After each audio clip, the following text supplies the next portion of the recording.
Imagine one fine day நீங்க காலையில எழுந்திருக்கிறீங்க, உங்களுடைய காரை எடுத்துட்டு நீங்க ஃபியூயல் ஃபில் பண்றதுக்காக பெட்ரோல் பம்புக்கு போறீங்க. அங்க சடனா உங்களுடைய காரை இல்லீகல் அப்படின்னு ஸ்டாம்ப் பண்றாங்க. உங்க காருக்கான ஃபியூயல் மறுக்கப்படுது. அதுக்கும் மேல வித்தின் மினிட்ஸ்ல அத்தாரிட்டிஸ் வந்து உங்க காரை சீஸ் பண்ணியும் எடுத்துட்டு போறாங்க. இதுதான் ஒரு சில நாட்களுக்கு முன்பு எக்ஸாக்டா டெல்லியில நடந்து முடிஞ்சிருக்கு. இதன் காரணமா எக்கச்சக்கமான luxury cars, family SUVs, even காரை கமர்ஷியல் பர்பஸ்க்காக யூஸ் பண்றவங்க கூட ஓவர் நைட்ல பல லட்சம் கார்களை டம்ப் பண்ண வேண்டியதா இருந்தது. இதன் காரணமா மெர்சிடிஸ், ஆடி போன்ற கார்கள் 2 லட்சம் ரூபாய்க்கு விற்பனையான கதையும் நாம பார்த்தோம். இப்ப சடனா டெல்லி கவர்மெண்ட் யூ டர்ன் எடுத்து இந்த பாலிசியை ஹோல்டு பண்ணிருக்காங்க. பட் பலருக்கும் இது ஆல்ரெடி ரொம்ப லேட்டான டிசிஷனா பார்க்கப்படுது. இந்தியா முழுவதும் பேசு பொருளா மாறி இருக்கிற இந்த டெல்லி ஃபியூயல் பேன் இஷ்யூ எப்படி ஸ்டார்ட் ஆனது, கவர்மெண்ட்ஸ் இதுல இருந்து தெரிஞ்சுக்க வேண்டிய லெசன்ஸ் லேர்ன்ட் என்ன அப்படிங்கிற கம்ப்ளீட் இன்ஃபர்மேஷனை இந்த வீடியோல பார்க்க போறோம். ஃபர்ஸ்ட் அண்ட் ஃபார்மோஸ்டா டெல்லி எதனால இந்த பேன் சிச்சுவேஷனுக்கு வந்தாங்க அப்படிங்கறத பார்த்துலாம். எக்ஸசிவான ஏர் பொல்யூஷன் டெல்லியை பொறுத்த வரைக்கும் PM 2.5 லெவல்ஸ்ல இருக்கு. இது 10ல இருந்து 15 மடங்கு world health organisation safe limit அப்படின்னு சொல்லப்பட்டதை விட அதிகமாகும். விண்டரை பொறுத்த வரைக்கும் ஏர் குவாலிட்டி இண்டெக்ஸ் சிவியரா இருக்கு. 400 to 500 பிளஸ்ல இருக்கு. இதன் காரணமா பீப்புள் வீட்டுக்குள்ளேயே இருக்க வேண்டிய சூழ்நிலையும் வந்தது.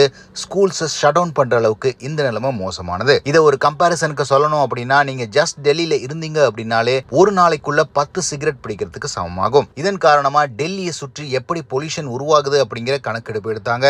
இதுல 38% கான்ட்ரிபியூஷன் வெஹிக்கிள் எமிஷன்ல இருந்து வருது. 30% கன்ஸ்ட்ரக்ஷன் டஸ்ட், 20% இண்டஸ்ட்ரியல் எமிஷன் மற்றும் இதர சீசனல் பொல்யூஷன்ஸ், அதாவது கிராக்கர்ஸை பர்ன் பண்றது போன்ற விஷயங்கள்னால வருது. இதன் காரணமாக தான் டெல்லியில இந்த பொல்யூஷனை கண்ட்ரோல் பண்றதுக்கு சிவியரான மெஷர்ஸ் எடுக்க முன் வந்தாங்க. அண்ட் இந்த ஐடியா எப்ப தொடங்குனுச்சு அப்படின்னா, நேஷனல் கிரீன் ட்ரிபியூனல் அப்படிங்கிற கமிட்டி 2014ஆம் ஆண்டே இந்த ஐடியாவை சொன்னாங்க. இதன் மூலியமா 10 வருடம் பழைய டீசல் கார்களையும் 15 வருடம் பழைய பெட்ரோல் கார்களையும் முதல்ல ஸ்டாப் பண்ணணும் அப்படின்னு தெரிவிச்சாங்க.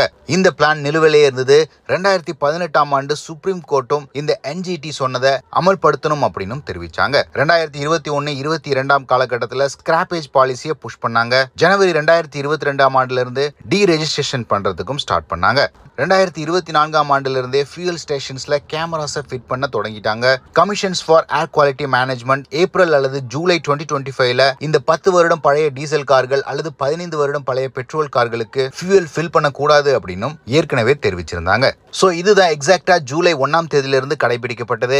இதை எப்படி இம்ப்ளிமெண்ட் பண்ணாங்க அப்படிங்கறத பார்த்துலாம். ஜூன் 30ஆம் தேதி முதல் ANPR கேமராஸ் கிட்டத்தட்ட 520 ஃபியூயல் ஸ்டேஷன்ஸ்ல அக்ராஸ் டெல்லி ஃபிட் பண்ணப்பட்டது. ஒரு வெஹிக்கிள் ஃபியூயல் ஸ்டேஷனுக்குள்ள என்டர் ஆன உடனேயே இந்த ANPR கேமராஸ் நம்பர் பிளேட்டை டிடெக்ட் பண்ணி அந்த காரோடைய ஏஜ் மற்றும் வெஹிக்கிள் டைப்பை சூஸ் பண்ணும். ஏற்கனவே சொன்ன மாதிரி 10 வருடம் பழைய டீசல் அல்லது 15 வருடம் பழைய பெட்ரோல் காரா இருந்தா அது end of the life vehicle அப்படின்னு டேக் பண்ணப்படும். இந்த சிஸ்டம் ஆட்டோமேட்டிக்கா ஒரு ஆடியோ அலர்ட் கொடுக்கும். இதன் காரணமா ஃபியூயல் அந்த காருக்கு போடக்கூடாது அப்படின்னு அறிவுறுத்தப்படும். ஃபியூயல் ஸ்டேஷன்ல ஒர்க் பண்றவங்களும் செப்பரேட்டா ஒரு டிஜிட்டல் லாக மெயின்டைன் பண்ணாங்க. மேலும் 200ல இருந்து 500 என்ஃபோர்ஸ்மெண்ட் டீம்ஸும் உருவாக்கப்பட்டது. இந்த டீம் இந்த எண்ட் ஆஃப் த லைஃப் அப்படின்னு முத்திரையிடப்பட்ட வெஹிக்கிள்ஸை சீஸ் பண்ற நடவடிக்கையிலும் ஈடுபட்டாங்க. மேலும் இந்த வெஹிக்கிள் ஓனர்ஸ்க்கு 10,000 ரூபாய் வரை ஃபைனும் விதிக்கப்பட்டது. இதன் காரணமா டெல்லி மக்களிடையே பெரும் குழப்பம் ஏற்பட்டது. அவங்களுடைய காரை விற்றே தீர வேண்டிய கட்டாயத்தில் இருந்தாங்க. சோசியல் மீடியாக்கள்ல எக்கச்சக்கமான ஸ்டோரிஸையும் நம்மளால பார்க்க முடியுது. உதாரணத்துக்கு ஒரு மெர்சிடிஸ் பென்ஸ் ஓனர் கிட்டத்தட்ட 50 லட்சம் ரூபாய்க்கும் அதிகமா விலையுள்ள அவருடைய காரை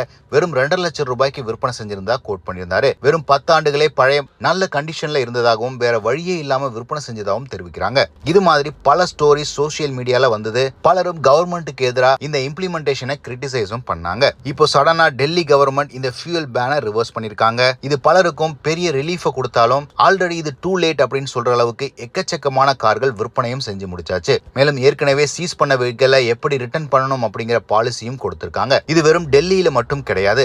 அடுத்தடுத்து பல சிட்டிஸ் மற்றும் ஸ்டேட்ஸ்ல இந்த பிளானை இம்ப்ளிமெண்ட் பண்றதாகவும் இருந்தாங்க.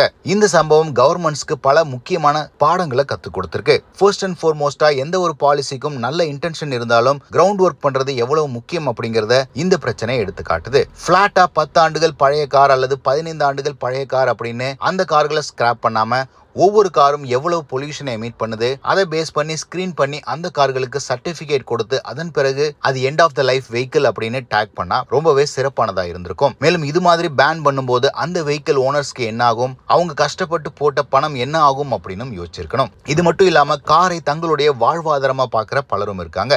அவங்களுக்கு கவர்மெண்ட் தரப்புல இருந்து என்ன விதமான சப்போர்ட் கொடுக்குறாங்க அப்படின்னு யோசிச்சிருக்கணும். பொல்யூஷனை கம்மி பண்றதுக்கு ஸ்மூத்தான டிரான்சிஷனை பண்ணியிருந்தாங்க அப்படின்னா இவ்வளவு பெரிய பிரச்சனை டெல்லி மக்களுக்கு ஏற்பட்டிருக்காது. இதுல இருந்து ஒரே ஒரு நல்ல விஷயம், மற்ற கவர்மெண்ட்ஸ் இதை செய்யறதுக்கு முன்னாடி பல முறை யோசித்து செய்வாங்க. இந்த டெல்லி ஃபியூல் பேன் இஷ்யூ பத்தி நீங்க என்ன நினைக்கிறீங்கன்னு கமெண்ட் செக்ஷன்ல பதிவிடுங்க.